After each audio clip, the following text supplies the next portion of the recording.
Salut à tous, on se retrouve aujourd'hui pour une nouvelle vidéo de déballage avec aujourd'hui un smartphone qui a été vu sur tout le monde. Il a été envoyé par tout le monde, mais ils n'ont reçu qu'après.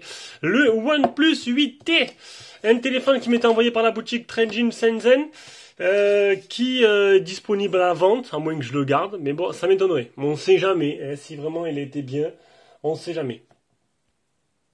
Du coup, je vous mettrai un petit lien d'achat tout à l'heure, on va aller voir le prix après. Donc c'est le OnePlus 8 modèle 12 Go, le plus haut de gamme en France, il fait 599 €, je crois.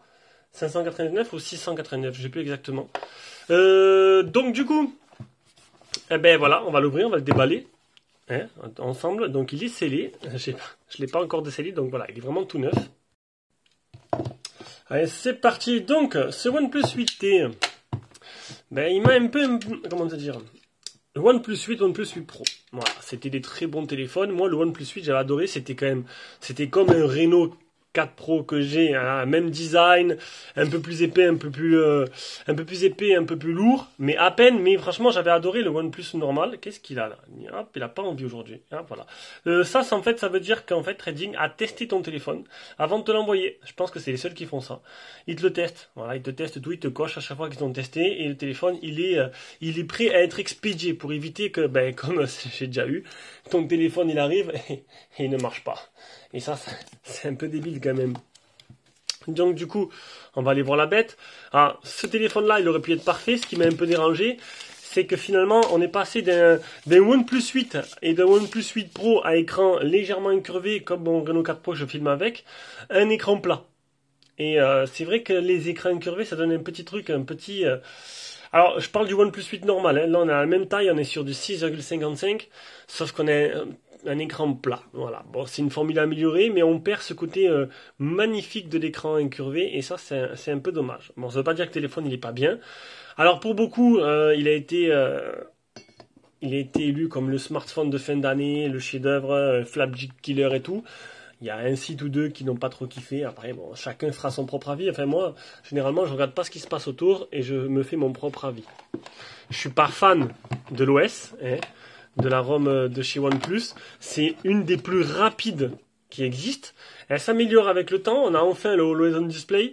Mais c'est vrai que je suis pas fan. Moi, je suis fan de tout ce qui est personnalisation à gogo, quoi.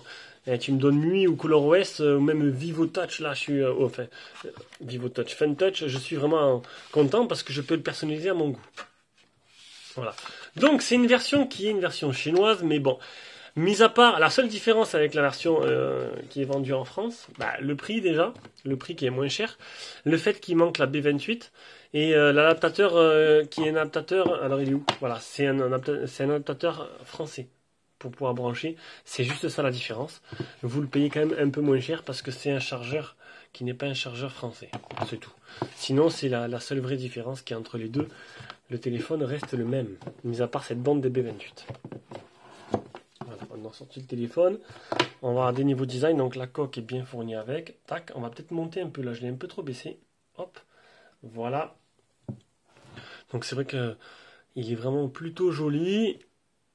Il sera un peu plus épais, un peu plus lourd, et voilà, on aura vraiment cet écran plat. Niveau appareil photo, ils ont fait apparemment des progrès. On va l'allumer. Moi, ce que j'adore chez les OnePlus, c'est vraiment ce bouton-là multifonction ici qui te permet de...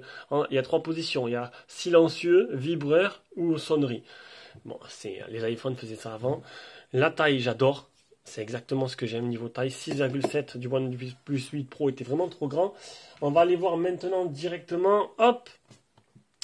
Sur le Realme X7 Pro, alors il existe deux versions. Tu as le modèle OnePlus 8T en 828 à 527 et tu as le modèle au-dessus, c'est le modèle que j'ai, 12256 à 567.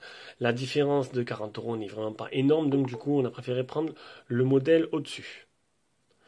Au niveau des caractéristiques, donc il est bien en français, on a l'adaptateur qui est avec. Au niveau des caractéristiques, on a quoi? Alors vite fait, on a un Snapdragon 865, donc pas de 865 Plus, mais le 865 Plus est boudé quand même. Hein. Il n'y a pas beaucoup de téléphones qui l'ont, et il n'est pas super puissant par rapport à, il n'y a pas une gain de puissance. Il y a même des 865 qui sont un peu bien optimisés, qui dépassent les scores du 865 Plus. C'est un vrai bide. Donc un Adreno 650 pour la partie graphique, 12 Go de RAM, 256 Go en UFS 3.1. On n'aura pas d'extension normalement de, alors on verra ça après, mais il n'y en a pas. Double SIM, 16 mégapixels Sony à l'avant. À l'arrière, on a un 48 mégas, un IMX 586. C'est exactement le même qu'il y a sur mon Reno 4 Pro, sur le Oppo Find X2 normal, et sur le Cubo C30. Oui, le Cubo C30 a cet objectif-là. Un AMOLED 6,55 pouces jusqu'à 120 Hz. Donc là, on a gagné en fréquence. Après, on a quoi? Bluetooth 5.1, 4500 mAh la batterie qui ne charge à plus de 65 watts, exactement comme mon Reno. Des haut-parleurs stéréo, double stéréo, et pour les bandes, donc il manque bien la B28, il y a bien la B20, comme pour le 8 normal d'ailleurs, Android 11, etc., etc. Hop là, blablabla, et voilà. Donc c'est une petite évolution, mais c'est un téléphone qui est vendu pas trop cher. Donc si je me trompe pas, 500 € le modèle 8 Go, et ce modèle-là, il a 600 en France. Là, c'est quand même moins cher. Ou 700. Non, j'ai dit des bêtises, je vais regarder de suite.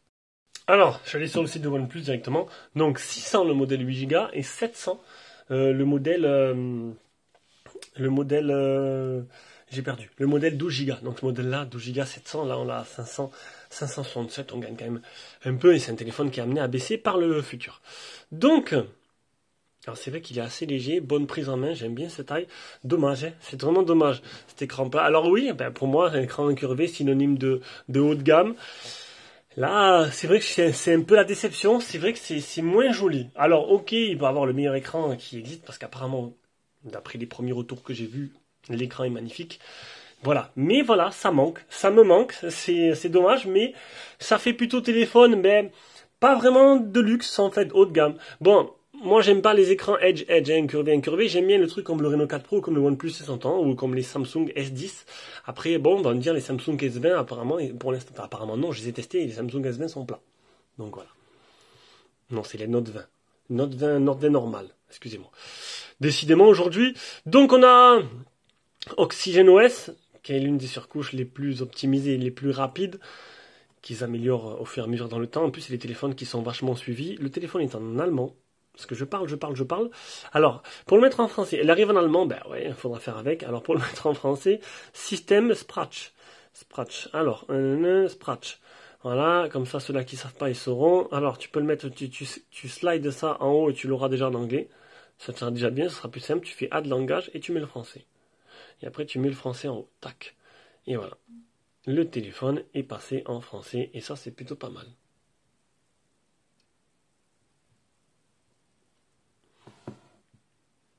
Ouais.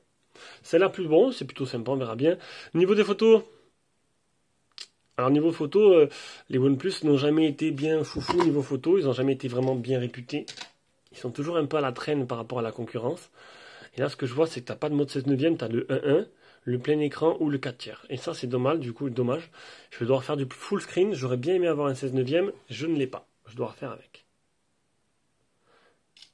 Donc le téléphone est dispo à la vente, mis à part si je le garde. Donc priorité au tipeur d'abord, à un prix préférentiel. Donc si tu aimes nos vidéos, que tu veux nous soutenir, tu peux nous faire un petit don sur Tipeee. Il y a tout qui est noté dans la description de toutes nos vidéos.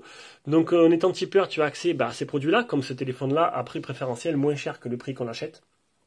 Enfin, que vous pouvez l'acheter vous plutôt. Et tu as des lives privés que je vais faire un jeudi là, enfin je sais pas quel jour sortira cette vidéo, mais donc un petit live privé sur Facebook. Tu as des mails avec l'actualité du site, en ce moment c'est pas mal, ça s'emballe pas mal. Et tu as aussi les vidéos en avance, voilà. Je sais plus ce que je dois dire, je suis un peu perdu, donc c'était le petit déballage.